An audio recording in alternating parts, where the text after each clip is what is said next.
Insofar as the Cybercrime Division is concerned, ang focus namin, crimes committed by, through, and with the use of information and communication technology. As to the fact whether or not may Operation Romanov, ang makakasagot po niyan either yung intelligence service o yung director ho namin, sir. So insofar as you are concerned, there is no ongoing investigation on Operation Romanov. Again, ang focus ho ng investigation namin doon sa grave threat and then inciting to sedition against the Vice President, insofar as the existence of whether or not may Operation Romanov, siguro makakasagot niyan, sir, yung intelligence service, yung director ho namin. All right. So no. At any rate, are you aware of if the Vice President was the target of unauthorized intelligence or surveillance operations? I'm not aware, sir. All right.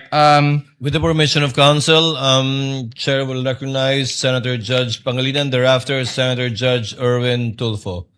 Just one or two quick questions. You may proceed, sir. On the issue of Princess Maui. Opo. And itong investigasyon na sinasabing inimbestigahan ba yung threat against the Vice President. Kung hypothetically dumating si Princess Maui at nagpaliwanag tungkol sa Operation Romanov at sinabi niya ang detalye, Yes, sir. kikilos ba ang Definitely, cybercrime? sir. Definitely. Ano ang gagawin ninyo kung nakuha ninyo yung ganong klaseng impormasyon? We will validate the information first, sir. Ang problema, sabi nga ninyo kanina, hindi nga humarap. Opo, sir. But as in any other case, kung may humarap at pinag-usapan at sinabi ganito yung threat, what is the standard operating procedure of the NBI? We validate first the information, sir. And then pag confirm na, then we will start case build-up, sir. Thank you. Thank you. Senator Judge Erwin Tulfo. What is your pleasure, sir? Thank you, Mr. Presiding Officer. Just want to direct my question to the witness here. Yes, Your Honor.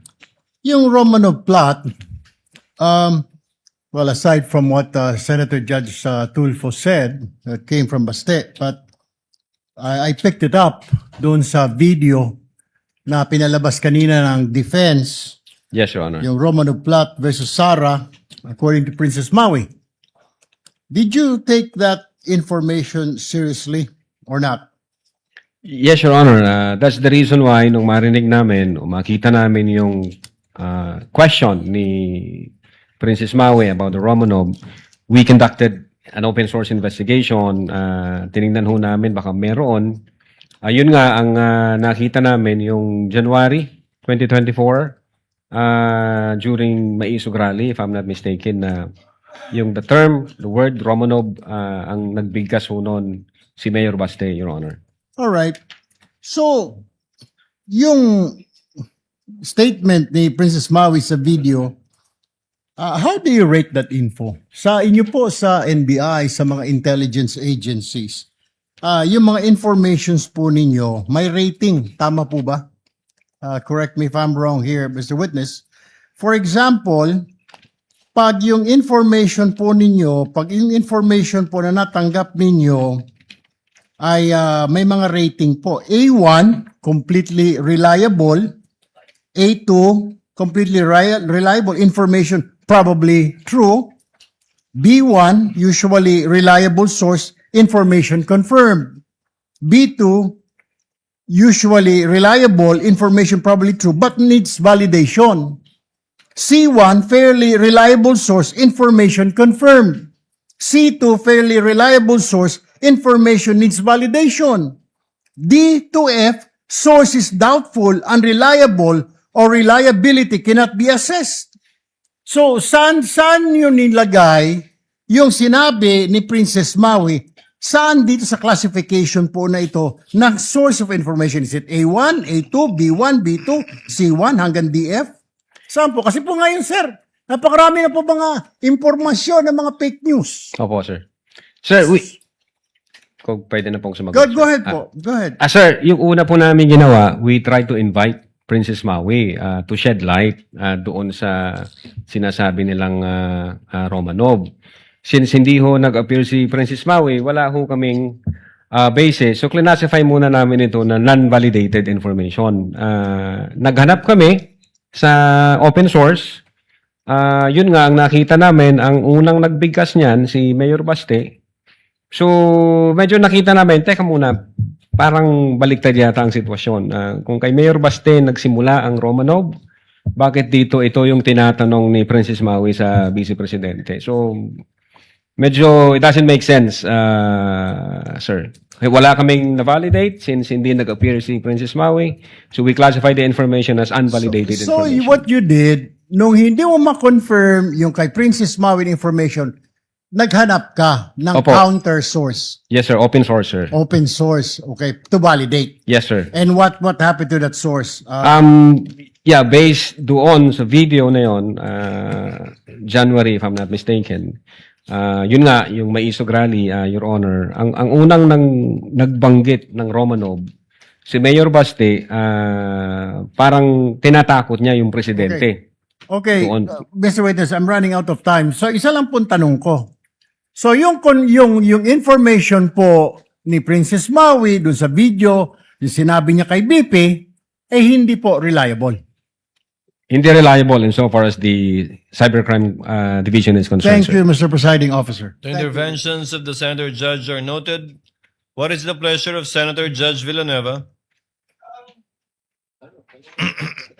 Thank you, Mr. Presiding Officer, Mr. President. Just a very quick question on this particular topic, and I will no Gentleman longer. may proceed. Thank you, Mr. President. I will no longer dwell on the Operation Romanov, despite the fact that thank you to Senator Judge Rafi Tulfo who told me that about the dates, and I will not even mention or tackle the conditional threat. But I was looking at this NBI letter dated 2nd of December 2024, marked as Annex I. This is prosecution's P4-5 exhibit. Invited responded Duterte to appear in connection with the investigation of the alleged grave threats. Mr. Witness, nakasaad din po dito sa sulat na iniimbestigahan ng NBI yung mga banta laban sa kanya at makakatulong po dito ang kanyang pagharap sa investigation. Tama po ba ito, Atty. Yes po, Your Honor. Tama po yan. Dahil po hindi personal na pumunta ang ating Vice Presidente, ano po yung naging epekto nito sa investigasyon ninyo sa mga banta laban sa kanyang buhay? Gusto ko lang malaman, ipinagpatuloy nyo po ba ang investigasyon ng NBI? What is now the status of this investigation? Yes, sir. Since yung second letter ng Vice President through her lawyer, may sinasabi doon na may threat sa life 6 months ago pa. So, nung trinay naming i-check yun, Your Honor, ang nakita lang naming relevant information as to the security, yung pagbabawas ho ng 75 PNP personnel from BPSPG, if I'm not mistaken. And then, I think transfer ho yata yung mga personnel na yan sa Manila. And then, when we check the record, yun nga, merong pang, based on the COA record, merong pang 335 more or less, if I'm not mistaken, na security personnel ang Vice Presidente. So, other than those facts, wala ho kaming makitang relevant na security issue dahil yun nga, hindi naman nag-appear ang ating Vice Presidente, hindi naman sila nagbigay ng any information na pwede namin pagsimulan po. So, But, so after that, you did not pursue anymore the investigation on the threats against the Vice President? ang alam ko ho, ang aming intelligence service ay may monitoring na ginagawa from time to time. I ask this question, Mr. Witness, and for the our people. Kasi hindi na po yung Operation Romanov, hindi na po itong conditional threat. Kung hindi, ito ba ay nabigyan ng accorded the same level of attention dun sa mga threats na inyong nakukuha gaya ng binabanggit natin na threat di umano ng ating Vice Presidente? Kasi ang tanong, hindi rin naman po nagpunta sa inyo ang Pangulo o ang Speaker of the House, and yet you pursued your investigation. So, in that way, paano nyo may explain ito, Attorney Lotok, Yes. na ginawa nyo talaga yung lahat ng inyong magagawa para imbestigahan din yung threat laban sa pangalawang Pangulo? Opo, Your Honor. Magkaiba po siya. Yung grave threats, na inatter ng Vice President against the President, apparent